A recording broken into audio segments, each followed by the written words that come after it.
Hello bachcho, let's read this question. The question says that an ideal gas with a fixed number of molecules is maintained at a constant pressure at 30 degrees Celsius. The volume of the gas is 1.50 meter cube.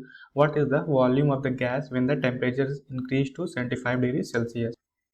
Question में हमें एक ideal gas दी गई है जिसके number of molecules and pressure constant है and gas की initial temperature 30 degree Celsius है and initial volume 1.50 metre cube दिया गया है एंड क्वेश्चन में हमें गैस के फाइनल वॉल्यूम की वैल्यू पूछी गई है eight 75 degree Celsius.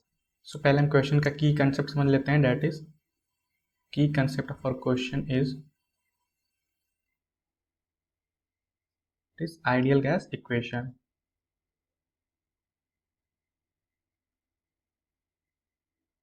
which is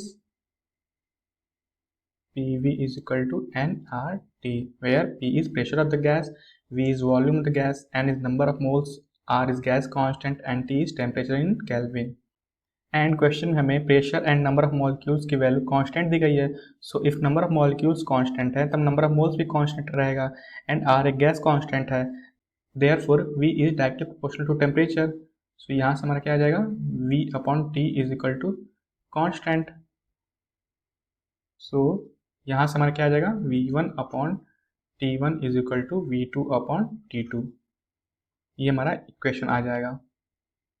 and gas की इनिशियल वॉल्यूम कितनी है, that is V1 is equal to 1.50 metre cube and temperature में कितना दिया गया initial, that is T1 is equal to 30 degree Celsius which is 303 kelvin and T2 कितना दिया गया हमें, final temperature that is 75 degree Celsius that is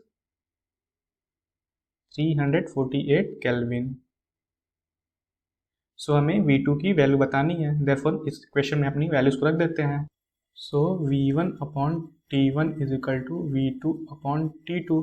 so हमारी V1 की वैल्यू क्या है, that is 1.50 metre cube and T1 की value क्या है हमारी 303 केल्विन एंड V2 की वैल्यू हमें पूछा गया है एंड T2 की वैल्यू क्या है हमारी, दैट इज 348 केल्विन।